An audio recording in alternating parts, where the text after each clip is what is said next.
Bioada has three main products: SmartArray, a unique interactive data management and exploration platform; Zerang, which is a powerful real-time machine learning toolbox; and Happy Reader, which is a robust gigabyte-sized text file reader. Today we are going to talk about the SmartArray and in particular its unique data management features. And the data we are going to use, genomics data, is the GSE 123496, which is the human brain tissues from healthy controls and multiple sclerosis patients. And this has been published in 2018, and the data is RNA-seq data from using Lamina High-seq 3000. The data can be downloaded from this site with this link here, or you can use R Python code to extract the data. We already uploaded the data, as we mentioned in our other videos. For every analysis we do on the genomics data, we need three files. The first file is the expression files.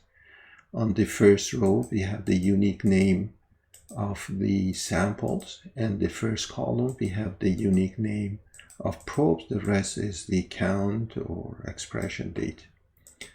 And the second file is the probes. The first column is just a simple index 1, 2, 3, and the second is the unique name for each probe. And the third file is the file about the samples. The first column is a unique name, a unique key for each sample. Here, the second one is the different tissue and target, which we define here. Simply is one healthy control, and the second one multiple sclerosis, each of them with 25 samples. It's a very good idea before doing any analysis. We look at the density plot. Here we see there's a density plot, it's a long tail. Maybe that's a good idea to have the log version of this data. We can use again R Python to do the same thing. Even SmartArray has a feature to transform it, but we already done it. And if we look at the data, now the log version of the data is here. And the density plot now is much easier to see the distribution of our data.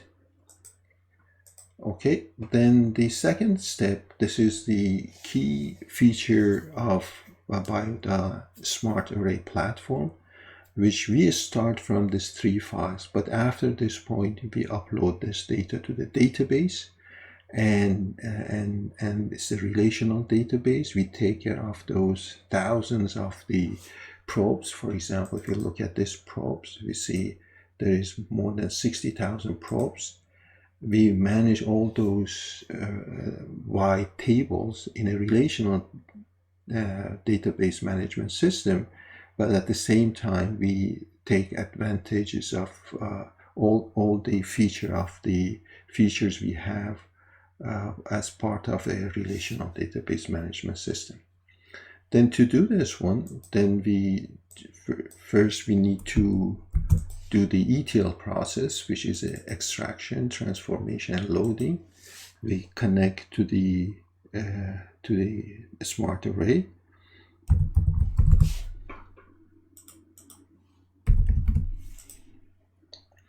Click on this button, and then we start to create a new database. We call it here GSE, we can say genomics series, and then we connect, and we get the data here, log version of it. Okay, SmartArray checks. There are many quality control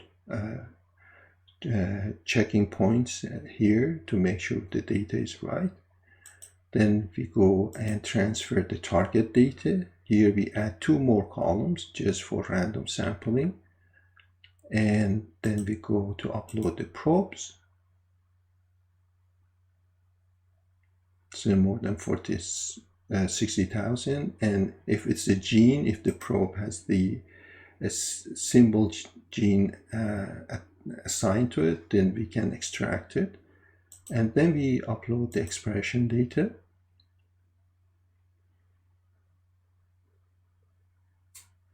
As you can see, because it's a very wide data set, the expression data, SmartArray divides that data to smaller slices, and then you can call it sharding, as is a name in database systems.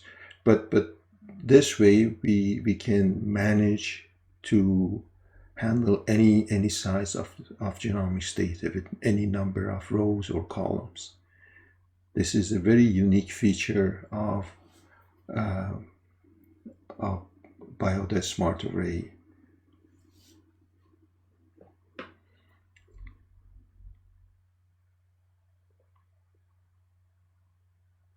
It takes just a few minutes to transfer the expression data, but after this point, now we don't need to work and to be concerned about the text file. It means all the data is going to be in the database, and we can see it's much easier to manage data in a relational database compared to a text file.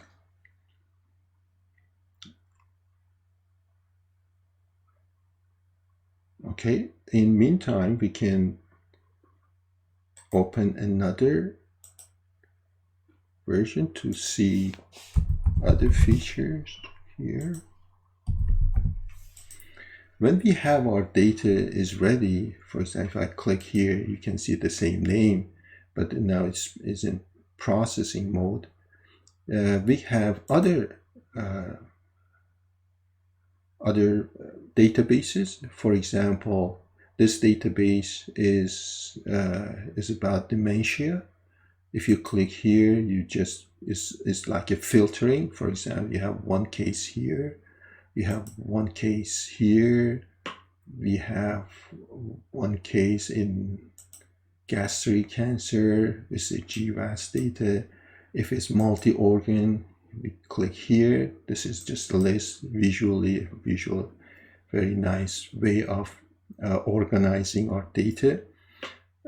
Say if I click on this pancreatic cancer data set, we can download it and start processing, or I can see the view, which is all the information for this gene series, and then say this is also, I can update it. It's the microRNA, and if I click here, I can go directly to the website related to that genome series.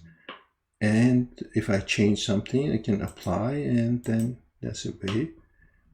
And also I can see the target here, the target table now. I can see the probes, and also I can see the expression data. And if I needed, I can do some basic testing. For example, aggregate, I can click here and say get the aggregate of this data. It's just giving some quick view of the data. Now let's go back to our previous one. Yeah, this is done. Then I can just close the other windows, and it's been done. Now all the data now is in our database, and we have the much better management capabilities to take care of our data. The first thing here, because it just has a simple name, I can go and see view here, and then I can copy, go to this side. Now I can copy the title, put it here. I can copy the link, and this is about multiple sclerosis, and make it uppercase. The organ is brain, the source is tissue, the platform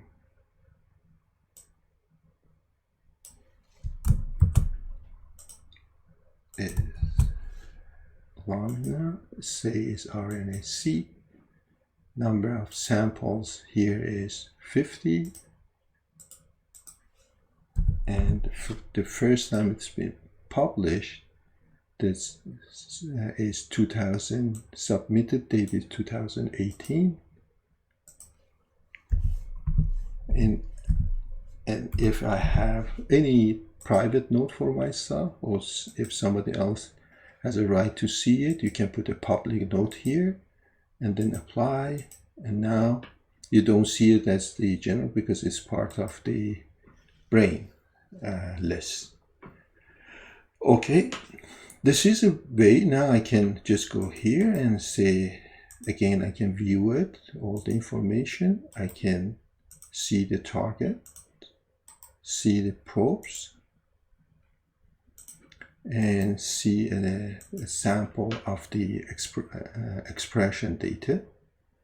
And this way, all the data we have is completely in control. We are in control of that data. I can easily search. For example, if I put here and I want to just find a GSE which has GSE 1, 2, 3, I can search with any of this type of the search by fields, by different fields. And after this point, for sure, I can, this is the data I want to see, I can start to do exploration. I just do a quick exploration, but the goal for this video is your database management side of the SmartArray. Then I select my target. I can see there is 50-50 multiple sclerosis and healthy.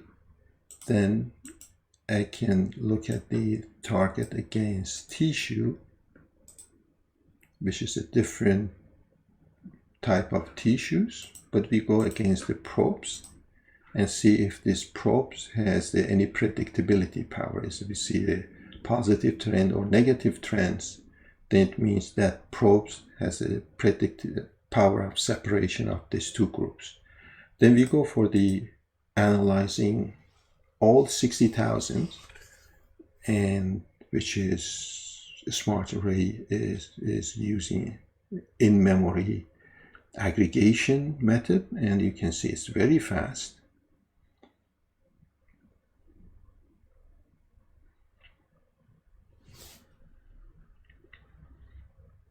Now we see a beautiful volcano plot, and we see many predictive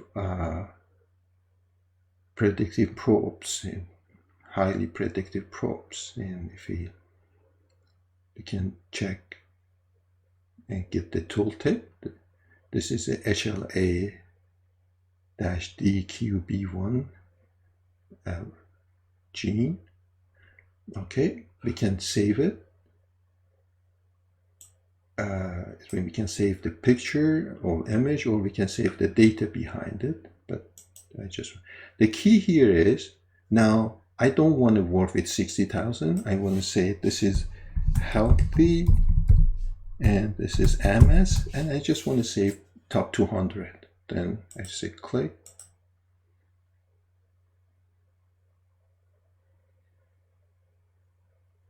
Now if you refresh it, you have your top 200. Oh, sorry, I just selected the main fact table, top 200. very fast, and I can test it again, but it's going to take just less than a second. Then every changes, every subset we create, everything is going to be managed in our database. It means it's at least 10 times, I can easily say 50 times, 100 times better way of managing data and higher productivity when we use SmartArray to process the genomics data. Okay, thank you so much.